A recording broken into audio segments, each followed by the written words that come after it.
সনাতনীরা চেয়েছিল এক বৈষম্য মুক্ত বাংলাদেশ, কিন্তু আমরা দেখি এখনো সনাতনীদের উপরে চরম লেভেলের বৈষম্য চলছে। আপনারা জানেন আমরা রাষ্ট্রের কাছে 8 দফা দাবি দিয়েছিলাম, কিন্তু আজ পর্যন্ত আমাদের 8 দফা দাবি বাস্তবায়ন করা হয়নি, বন্ধ হয়নি হামলা। তারই ধারাবাহিকতায় যশোরের অভয়নগরে আমরা দেখেছি 20টি পরিবারে অগ্নিসংযোগ করা হয়েছে, লুট করা হয়েছে, ব্যবসায়ী প্রতিষ্ঠান লুট করা হয়েছে, গবাদি পশু আজকে অগ্নিদগ্ধ হয়ে গেছে। সেখানকার মানুষ বর্তমানে বসবাসযোগ্য এবং তারা যে পরিধান করবে সেই বস্ত্রটা পর্যন্ত পাচ্ছে না। এটা আমাদের রাষ্ট্রের জন্য অত্যন্ত দুঃখের এবং অত্যন্ত কলঙ্কজনক অধ্যায় বলে আমরা মনে করি। আমরা বিশ্বাস করি আমরা ধর্ম বর্ণ নির্বিশেষে সবাই বাংলাদেশের সন্তান, আমরা এই বাংলাদেশকে ভালোবাসি, কিন্তু কেউ যদি এই দেশের সনাতনী সংখ্যালঘুদের শূন্য করার পায়তারা করে, তাদের ভূমি দখল করার চেষ্টা করে কিংবা তাদের উপর অন্যায়ভাবে জুলুম করে, তাহলে বাংলাদেশ হিন্দু মহাসংঘ সর্বাগ্রে কঠিন থেকে কঠিন আন্দোলন গড়ে তুলবে। বন্ধুরা, এ পর্যায়ে আপনাদের মাঝে বক্তব্য রাখবেন বাংলাদেশ জাতীয় হিন্দু যুব মহাজোটের সংগ্রামী সভাপতি প্রদীপ কান্তি দে দাদা।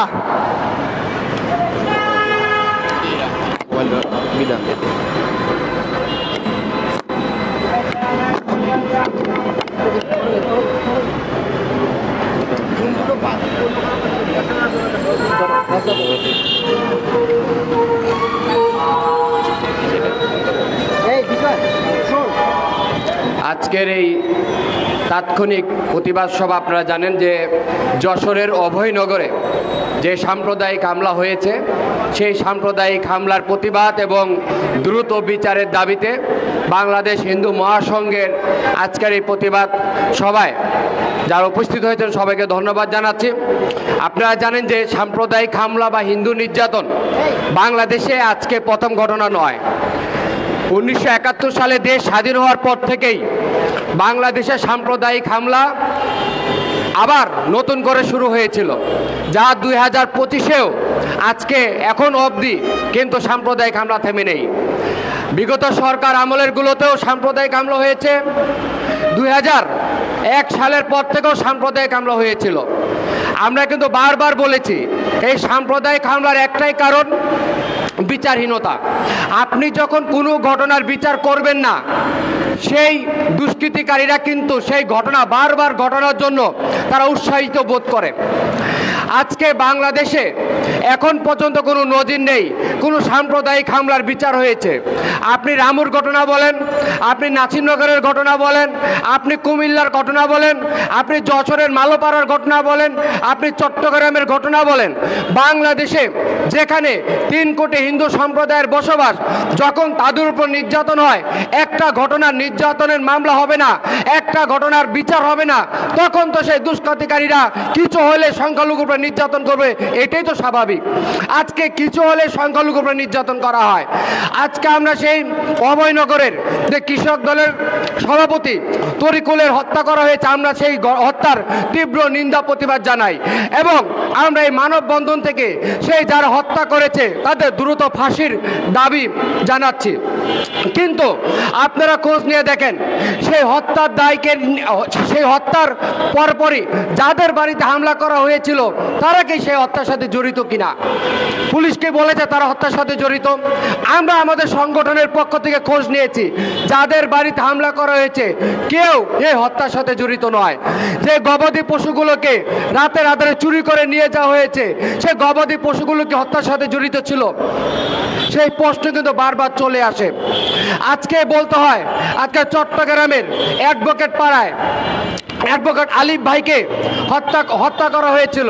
সেই হত্যা করার পরে চট্টগ্রামে শত শত হিন্দু বাড়িতে হামলা করা হয়েছিল। আজকে বিগত 5 মাস হয়ে গেল আলিফ হত্যার সেই বিচার বিভাগীয় তদন্ত আমরা দাবি করেছি, এখন পর্যন্ত সুনির্দিষ্ট কোনো তদন্ত হয় নাই। কারা হত্যা করেছে, কে করেছে, কারা করেছে, কাদের পৃষ্ঠপোষকতায় আলিফ ভাইকে হত্যা করা হয়েছে, সে কিন্তু পুলিশ থেকে এখন পর্যন্ত কোনো রিপোর্ট পেশ করা হয়নি। অথচ রিপোর্ট পেশ না করেই আমাদের আমাদের চিন্ময় কৃষ্ণ দাস প্রভুকে সেই হত্যা মামলায় কিন্তু গ্রেপ্তার দেখানো হয়েছে। সেই হত্যার সময় কিন্তু উনি পুলিশ কাস্টডিতে ছিল। একটা মানুষ পুলিশ কাস্টডিতে থাকা অবস্থায় কিভাবে একজন মানুষকে হত্যার নির্দেশ দিতে পারে, কিভাবে নিজে হত্যা করতে পারে, সেইটা কিন্তু রাষ্ট্র আমাদের কাছে ক্লিয়ার করে নাই। তো সেখানে বোঝা যাচ্ছে রাষ্ট্র যখন চোখ অন্ধ থাকবে, রাষ্ট্রের চোখে যখন কালো কাপড় বাঁধা থাকবে, এরকম অভয়নগরের ঘটনা, শত শত অভয়নগর ঘটনা ঘটবে, কখনো সাম্প্রদায়িক হামলা বন্ধ হবে না। আমরা বারবার বলেছি প্রত্যেকটা ঘটনার সুষ্ঠু তদন্ত হোক। সুষ্ঠু তদন্ত হলে অপরাধীরা কখনো অপরাধ করবে না। কিন্তু এই দেশে বিচারহীনতায় আমাদের সংখ্যালঘু নির্যাতন বারবার হয়ে যাচ্ছে।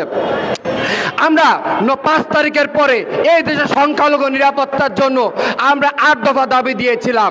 এই দেশে 3 কোটি হিন্দু সম্প্রদায় নিরাপত্তার জন্য অন্তর্বর্তীকালীন সরকারকে বলেছিলাম, আপনারা 8 দফা দাবি, যে যৌক্তিক দাবিগুলো আছে, আপনারা অনতিবিলম্বে বাস্তবায়ন করেন। কিন্তু 9 মাস পার হয়ে যাওয়ার পরেও অন্তর্বর্তীকালীন সরকারের পক্ষ থেকে এখন পর্যন্ত আমরা কোনো দাবি বাস্তবায়নের কোনো কথা শুনতে পাচ্ছি না।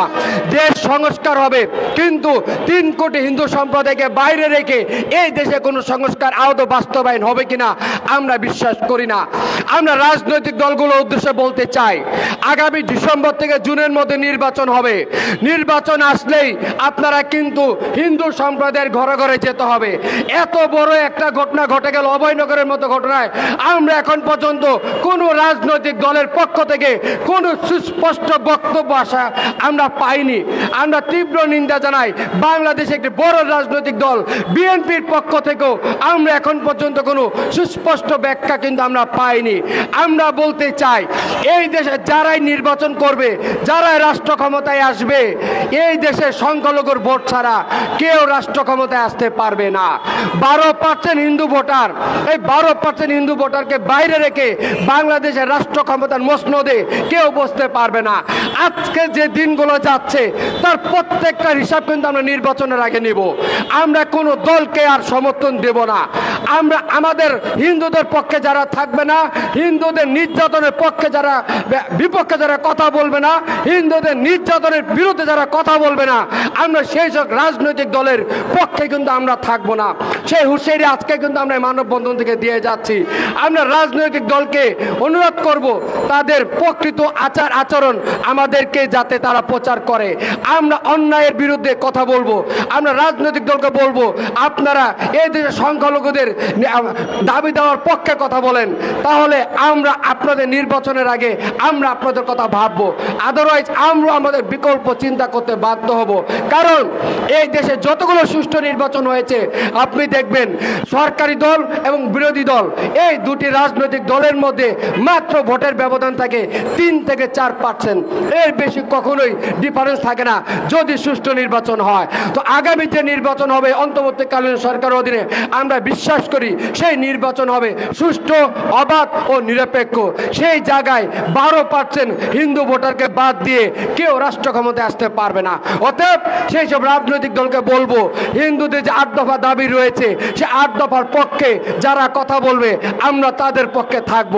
আমরা তাদের পক্ষে প্রয়োজনে দাঁড়াবো এবং অন্তর্বর্তীকালীন সরকারকে আজকের এই মানববন্ধন থেকে আমরা আবার আহ্বান করব, অনতি বিলম্বে আপনারা হিন্দু সম্প্রদায়ের যে 8 দফা দাবি দিয়েছি, সে 8 দফা দাবি নিয়ে আলোচনায় বসুন। আমরা দেখতে পাচ্ছি কিছু হলেই আপনারা সবার সাথে আলোচনায় বসেন, কিন্তু এই দেশে 3 কোটি হিন্দু সম্প্রদায় রয়েছে, তাদের কোনো বিষয় নিয়ে আপনাদের বসার কোনো ব্যবস্থা আমরা দেখতে পাচ্ছি না। এটা অত্যন্ত দুঃখজনক। এবং পাশাপাশি আজকের এই মানববন্ধন থেকে আমাদের চিন্ময় কৃষ্ণ দাস প্রভুকে যে অন্যায়ভাবে এবং ষড়যন্ত্রভাবে মিথ্যা মামলায় আটক করা হয়েছে, তাকে সুষ্ঠু তদন্তের মাধ্যমে অনতি বিলম্বে তাকে সকল প্রকার মামলা থেকে আমরা মুক্তি দেওয়ার আহ্বান জানাচ্ছি। আমরা বিশ্বাস করি অন্তর্বর্তীকালীন সরকার এই বিষয়গুলো মাথায় রাখবেন। পাশাপাশি অভয়নগরের যারা এই হামলার সাথে জড়িত ছিল, আগামী 72 ঘন্টার মধ্যে যদি এই সব দোষীদের গ্রেপ্তার করা না হয়, আগামী শুক্রবার সারা বাংলাদেশে সংখ্যালঘু সম্প্রদায় কিন্তু আবারও রাজপথে নামতে বাধ্য হবে। আমরা রাজপথে নামছি না মানে এই নয় আমরা কিন্তু ঘরে বসে থাকবো। আমরা যখন নির্যাতন কিন্তু যখন দেয়ালে পিঠ থেকে যাবে, আমরা কিন্তু আবারও রাজপথে নামতে বাধ্য হব। 5 তারিখের পরে যেভাবে স্বতঃস্ফূর্তভাবে লাখ লাখ হিন্দু সম্প্রদায় রাজপথে নেমে এসেছিল, আমাদের উপর আবারও মব সৃষ্টি করা হচ্ছে।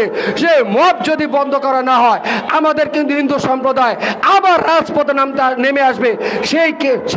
সেই জনস্রোত কিন্তু কেউ আটকাতে পারবে না। অতএব আমরা শান্তিপ্রিয় মানুষ, আমরা সবসময় চাই এই দেশের রাষ্ট্রের যে সংবিধান রয়েছে, রাষ্ট্রের সংবিধান অনুযায়ী আমরা আন্দোলন করে যাব, যেটা আমরা বিগত 5 তারিখের পরে এবং আগে সবসময় করে গিয়েছি। আমাদের আন্দোলন থেকে রাষ্ট্রের 1 টাকার ক্ষতি করা হয়নি, কেউ কখনো বলতে পারবে না। অতএব অনতি বিলম্বে অভয়নগরের সাথে যারা জড়িত আছে তাদেরকে গ্রেপ্তার করতে হবে, তাদেরকে দৃষ্টান্তমূলক শাস্তি প্রদান করতে হবে এবং যারা ক্ষতিগ্রস্ত হয়েছে তাদের বাড়ি পুনর্নির্মাণ করতে হবে, তাদেরকে খাদ্য সহায়তা দিতে হবে, তাদেরকে পর্যাপ্ত ক্ষতিপূরণ ব্যবস্থা করতে হবে। আর অন্যথায় আমরা আগামী শুক্রবার সারা বাংলাদেশে কর্মসূচি ঘোষণা করছি। সারা বাংলাদেশেই আমাদের কর্মসূচি হবে। সবাইকে ধন্যবাদ জানাচ্ছি এবং সাংবাদিক ভাইদের উদ্দেশ্যে বলি, আমাদের যে জাতীয় মিডিয়াগুলো আছে তার অভয়নগরের ঘটনায় যেভাবে ঘুমিয়ে আছে, এটা অত্যন্ত দুঃখজনক ঘটনা। আজকে যেখানে পরিমণি সকালে ভাত খেলো না বিকালে ভাত খেলো সেটা নিয়ে মিডিয়া নিউজ হয়, কিন্তু অভয়নগরে 20টা বাড়ি পুড়িয়ে দিল, 40টি গরু চুরি করে নিয়ে গেল, আজকে শত শত মানুষ আক্রান্ত হলো, সেই ঘটনায় বাংলাদেশের মিডিয়া আসে না। এটা অত্যন্ত লজ্জাজনক, অত্যন্ত বেদনাদায়ক আমাদের জন্য। সেই বিষয়গুলো কিন্তু আমাদের মাথায় থাকবে। অতএব আমরা আবারও সবাইকে ধন্যবাদ জানাচ্ছি। আমরা বিশ্বাস করি আমরা বাংলাদেশের মানুষ, কোনো ধর্মীয় পরিচয় নয়, আমরা বাংলাদেশের একজন নাগরিক। সেই পরিচয়ে আমরা বাংলাদেশে থাকবো, সেই পরিচয়টাকেই আপনারা সবসময় প্রকাশ করবেন। আবারও সবাইকে ধন্যবাদ জানাচ্ছি।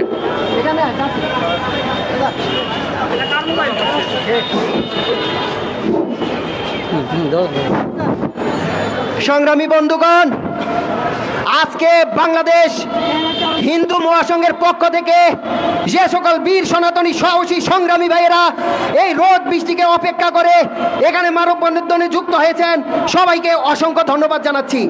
আজকের এই মানববন্ধনের মাধ্যমে আমরা রাষ্ট্রের কাছে দাবি জানাচ্ছি, অতি দ্রুত সনাতনী সম্প্রদায়ের 8 দফা দাবি বাস্তবায়ন করা হোক এবং যশোরের যে তরিকুল ইসলাম ভাইয়ের হত্যা হয়েছে তার সুষ্ঠু তদন্ত করা হোক এবং যারা হত্যার সাথে জড়িত তাদের কঠিন থেকে কঠিন শাস্তি দেওয়া হোক এবং সেই হত্যাকে কেন্দ্র করে যারা 20টি সনাতনী পরিবারকে নিঃস্ব করে দিয়েছে, লুটপাট করেছে, ব্যবসায়ী প্রতিষ্ঠান, গবাদি পশু সহ বিভিন্ন জায়গায় অগ্নিসংযোগ করেছে, তাদেরকে অতি দ্রুত গ্রেপ্তার করার দাবি জানাচ্ছি। সংগ্রামী বন্ধুগণ, আপনারা জানেন চট্টগ্রামে আলিফ ভাইকে হত্যা করা হয়েছে, এখনো রাষ্ট্র সেই সঠিক তদন্ত করে হত্যাকারীদের নাম এখনো আমাদের সামনে সম্মুখে আনতে পারেনি। কিন্তু যারাই আন্দোলন করতেছে দাবি নিয়ে, তাদেরকে ট্যাগ দিয়ে মিথ্যাভাবে অনেককে হয়রানি করা হচ্ছে। আমরা জানতে চাই, এত মাস হয়ে যাওয়ার পরেও কি আলিফ ভাইয়ের হত্যার মূল আসামিকে রাষ্ট্রের কাছে কেন আনা হয়নি? এটা আমরা রাষ্ট্রের কাছে দাবি জানাচ্ছি। সংগ্রামী বন্ধুগণ, আপনারা জানেন সনাতনী সম্প্রদায়ের 8 দফা নিয়ে যিনি গুরুত্বপূর্ণ ভূমিকা রেখেছেন, চিন্ময় কৃষ্ণ দাস ব্রহ্মচারী প্রভুর নিঃশব্দে মুক্তি চাই এবং তদন্ত সাপেক্ষে তার নামে সকল মিথ্যা মামলা প্রত্যাহার করা হোক এবং অভয়নগরে যে সকল সনাতনীরা বাসস্থানহীন হয়েছেন, তাদের ঘর বাড়ি পুড়ে গেছে, ব্যবসা প্রতিষ্ঠান ধ্বংস হয়েছে, তাদেরকে সরকারের পক্ষ থেকে সহায়তা দিয়ে পুনর্বাসন করা হোক এবং আজকের এই মানববন্ধনে যে সকল মিডিয়া এবং সাংবাদিক ভাইয়েরা আমাদের কথা রাষ্ট্রের কাছে তুলে ধরেছেন, আপনাদের সবাইকে বাংলাদেশ হিন্দু মহাসংঘের পক্ষ থেকে সংগ্রামী শুভেচ্ছা এবং অসংখ্য ধন্যবাদ। এবং আজকে যারা উপস্থিত হয়েছেন সবাইকে আবারও বাংলাদেশ হিন্দু মহাসংঘের পক্ষ থেকে অসংখ্য ধন্যবাদের মাধ্যমে আজকের এই অনুষ্ঠান আমরা সমাপ্ত ঘোষণা করলাম। সবাই ভালো থাকবেন।